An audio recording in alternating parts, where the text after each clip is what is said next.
Welcome back to the Ballethnic Way Podcast. We are here at the Porter Sanford 3 Performing Arts and Community Center in Decatur, Georgia. And I am joined by the co-founders and co-directors, Ms. Nena Gilreath, Mr. Waverly Lucas, and Mr. Adam McKnight, the associate producer of Ballethnic. And we are just coming off of All the Way Live too. Yes. All the way, first day, first show out of 2 shows. Second show is tomorrow. So we wanted to get y'all to chime in and see what we're talking about.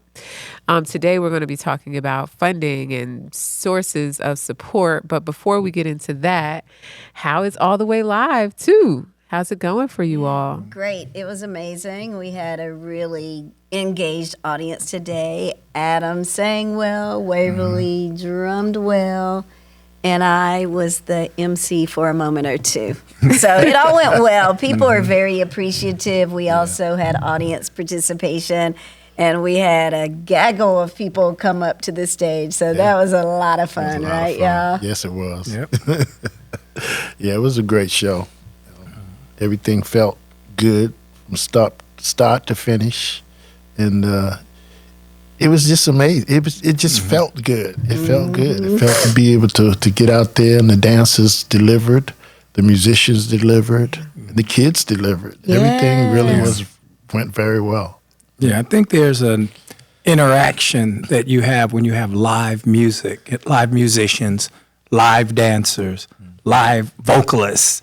You know, there's a communication, there's a shared energy that is important, and it can be a reflection on how life should blend together, or a community, or a society and humanity. And so I think this is what, some people look at it in a more simplistic sense.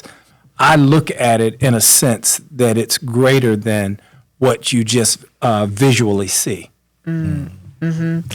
Thank you for bringing in the live music. I want to actually start there because I think that live music is rare nowadays. We are here in Decatur, in a space that supports live music. However, there's not a lot of spaces in Atlanta that is supporting live music. Yeah. And even if there are venues left, the cost of attending those shows are very, very high. So can you talk a little bit about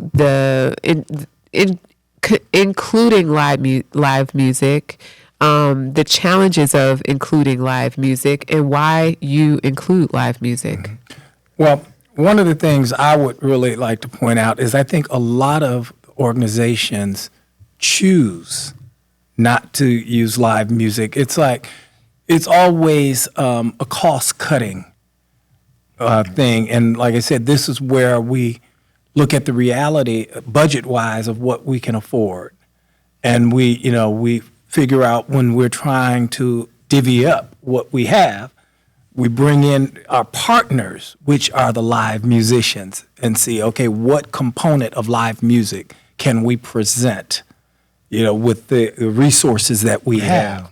And then later we figure out, okay, we really need to expand these resources. And this is what we're in the process of doing, trying to expand the resources so that we can more adequately, compensate the artists that are committed and they are actually making sacrifices to present their art and their craft to an audience that would otherwise not benefit from it. Mm-hmm. Yeah, I think for me, the live music, it has been an investment of the time and energy of all the musicians, all the dancers.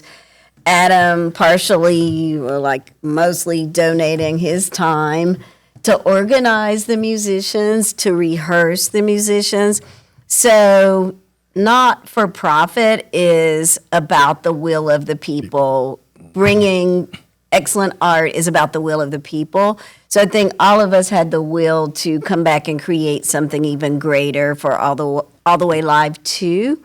So there was a commitment there. So when we had to determine the cost is getting really astronomical to produce anyway, technically, artistically, But in terms of musicians, we just think it's important. And most people say, well, young people, they don't necessarily need to have a live music experience. But on the stage today, I was talking to a couple of the musicians.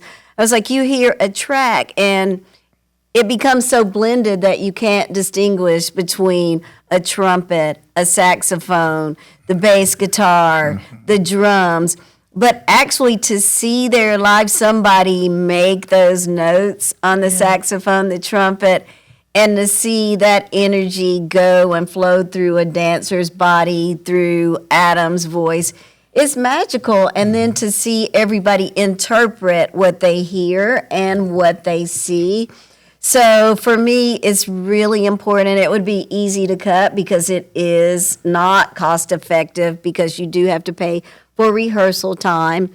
And we value artists, so we pay something for all the time. It might not be what people would like, but because people are committed and they want the same process, everybody contributed in all the ways, including the technicians. Everybody took a step back to make sure we could produce this show. Yeah. And using live musicians, it always brings that extra element. And thing I love about live music is it's never exactly the same every night. Yes. So the people who come to the show today, they got one particular feeling of what everybody felt like today. And then tomorrow, it's going to be a completely different thing because the atmosphere changes, the music changes, the instruments change. How you feel changes on a daily basis. So when you provide that and the live elements, I could see what it brought out in the dancers. You could tell the difference in what they did when they do it in the studio and they hear the same thing over and over and over again. But when you get with the musicians and they hear it live and they can feel it live, it makes such a difference in what you feel and how you radiate it, as I would say, how you bring it out. And even your notes, the way you sang, Adam, different notes with different qualities, different textures, different tones. Like, I'm a big fan of yours, and I've heard you sing things many different ways, but with even more seasoned musicians, because this year the musicians knew the music even better. So I felt like we had the benefit of a really nice flow, which you as a master artist, you could flow to another level. So we were all able to grow in a different way. One of the things I felt really good about with this show is that we were able to really bring in artists like Zion, who's a classical pianist. And he actually participated in a collaboration with Willie Anderson, who set a new piece on the youth ensemble, Ballethnic Youth Ensemble. And then just the work that we set in Bloom on the youth ensemble as well, that Layla choreographed. Bringing these opportunities to new choreographers that are then bringing a new and different voice, other than mine as the resident choreographer. It ensures that we are creating a legacy that will continue beyond the founders. And that's very important. I look at the sacrifices that Adam made as far as, bringing in the choir, working with the choir, the extra work, even sacrificing some of his rehearsal time to then make sure that the choir is in order, the band is in order, and then that the dancers understand how he's going to sing it. I listen to his crescendos and decrescendos with live music. And, when we have the recorded music, he has to stay within those barriers. Yep. But when it's live, he can go where he feels. And I just loved it watching, even Love Can. And the other piece was with Layla. Be Loved. Yeah. When he makes his last notes, I remember when he did that in Savannah and we had recorded music. Yeah. The difference from when he did it. And he had, he had the option, I think if it were done multiple nights, he would be able to give you something different every show. Yeah. And that to me is what is irreplaceable. And unfortunately, too many don't experience live music and live musicians and live dance and performance in itself. Yeah, because when you actually locked into a track a specific way, your brain works specifically on that. Like when I listen to my tracks and I sing a song, I always feel like I gotta go those places. But when I got a live band, I can feel those different places because they play differently. It's not exactly, it's not gonna be exact. And they start to embellish things and things like that. So when I hear that, I can go different spots that aren't there. Yeah, I saw William even today on the key nuances or different keys that I hadn't heard even yesterday, which that inspires you. You think about when you're in a community of artists, each layer inspires us to do something even better, even greater. And it's just really awesome to have these experiences on stage and to appreciate everybody's individual artistry, and for the students to have this opportunity from the very young to have live music. Like growing up, I never had this opportunity on the stage until later in life. And it becomes a part of, wow, I can expect this level of excellence and quality. And it's because we feel the importance of it and have made the sacrifice to make it happen again and again and again. And not only us, the technical people this time really chipped in and gave of their services as well to make it work. So it's difficult, but I feel like living in a difficult time in society, these are the kind of experiences that we need that feed us. And after these shows, we can go back into the world and fight the good fight. Because I know, like, the struggle for all of us getting here, organizing, traveling, going through traffic. And every night after a late rehearsal, I've gone home and I've just felt better. Like I felt like my spirit was rewarded for the effort. So I saw the kids in the wings a lot of times, and they were jamming. Yeah. They were loving it. I mean, from the little ones up to the big ones, and just seeing them back there, even when the drumming and all that stuff going on, and they back there just jamming. Yeah. And so that's the best feeling in the world, because once again, we're exposing them to something they probably would never have gotten exposed to. And the thing is, when it's live, you don't only hear it. You feel it. You feel the energy that the artists exude, whether it's drumming, whether it's singing, with the choir, the vibrato of the other.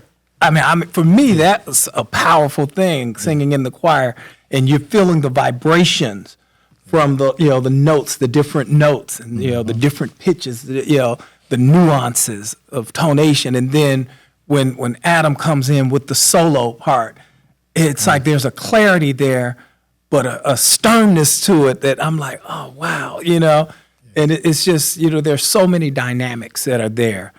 And this, to me, is what makes live performance priceless.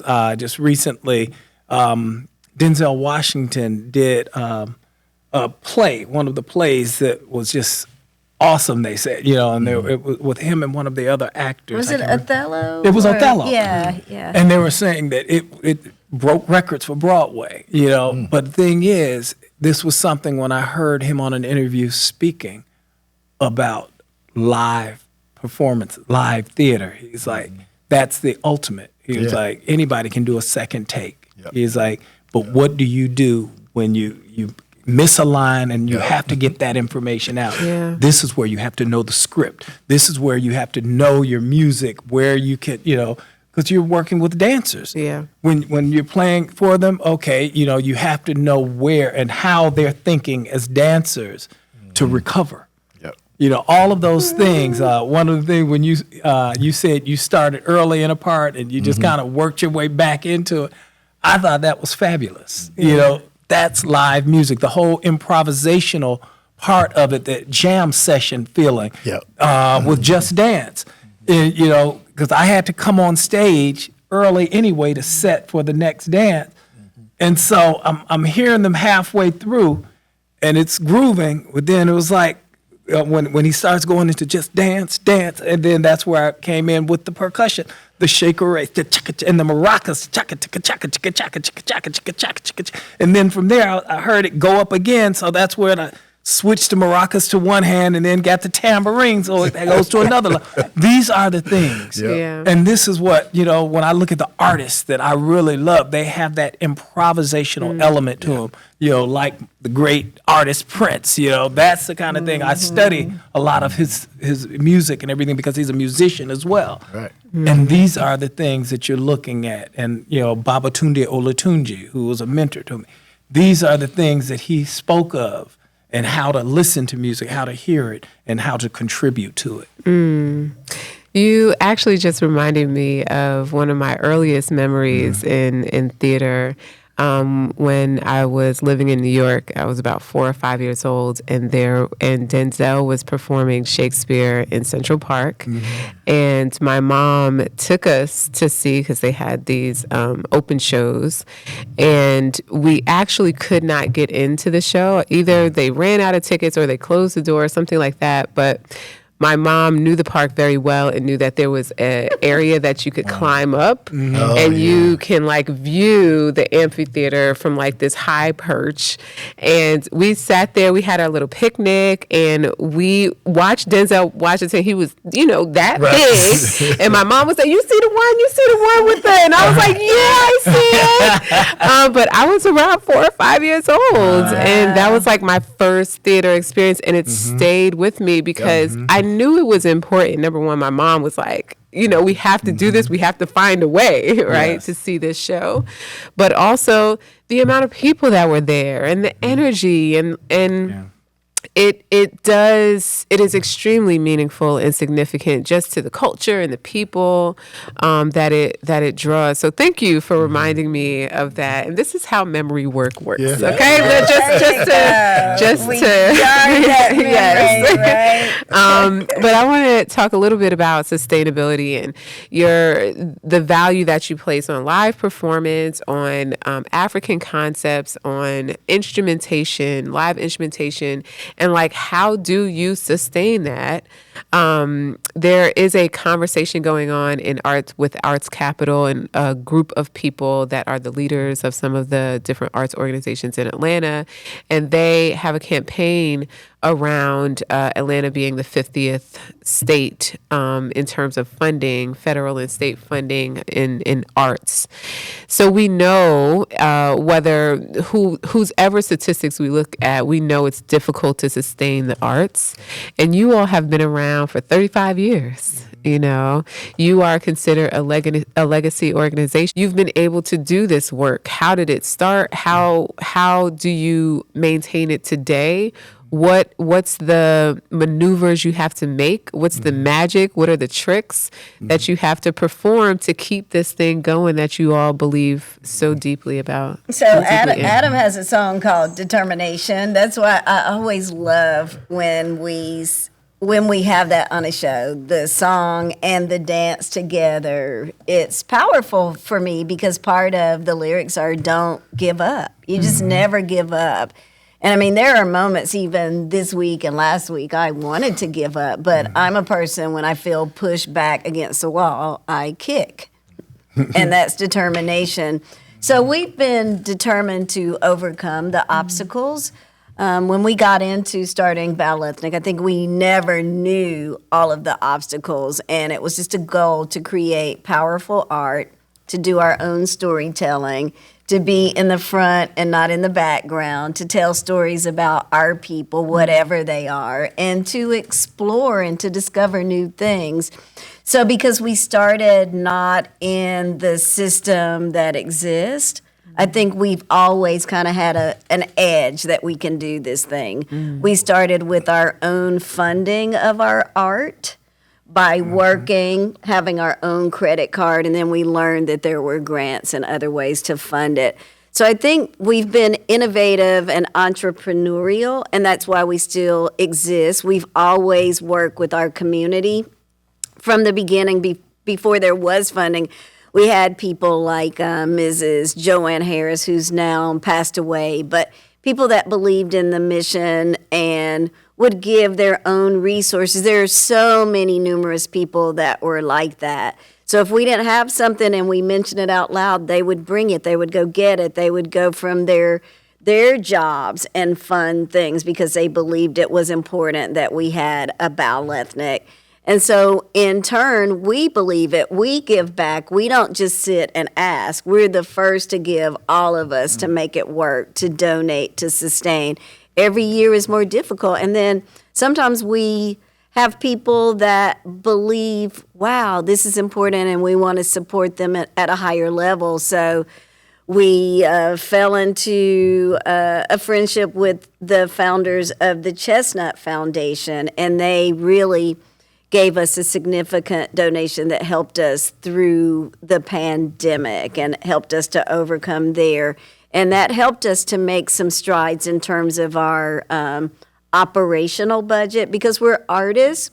We've always been strong in production and performance. But when everybody's a performer or in the production, the operations still have to sustain itself, and we have to build systems. So that inevitably has been the challenge, continues to be the challenge, because we all feel that the most important part is the art, that people need to see the art. But on the other hand, you have to have the systems to support it as well. So at this point, after we finish All the Way Live, we're going back to the drawing board. We're going to look at our strategic plan, bring it up to par, and see what we need to do in terms of like building the infrastructure in a greater way, pulling in the next generation, which we've been successfully doing, and move it in ahead so that we, the elders now of this community, can continue to produce great art, but make it better for the next generation and continue to be entrepreneurial. We're gonna continue to videotape some of our strong work and monetize some of the things that kind of sit in a vault right now. So I think that entrepreneurial part of it is really important for us to go forward. So we'll still look for grants and those kind of supports, but hopefully we'll balance out our money, our capital a little bit better. Yeah.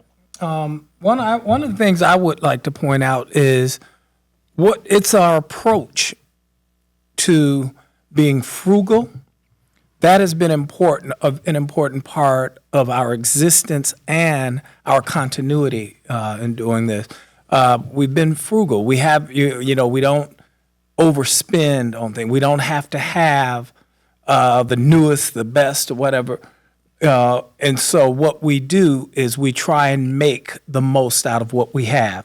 This whole idea where you have to always have new, have to have this. No, what we try and do is we try and repurpose certain things. We don't want to necessarily just keep buying and throwing things away. These are things that I think were ideals that were handed down through our ancestors. And this is what they did to survive. They made the most out of what they have, and this is what we try and do. There's another end to it, ingenuity.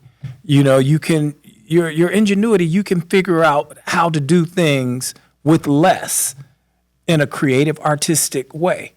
Yeah, and so these are things that we stay open and stay cognizant of being necessary tools to then do what we need to do with the financial restraints that we have.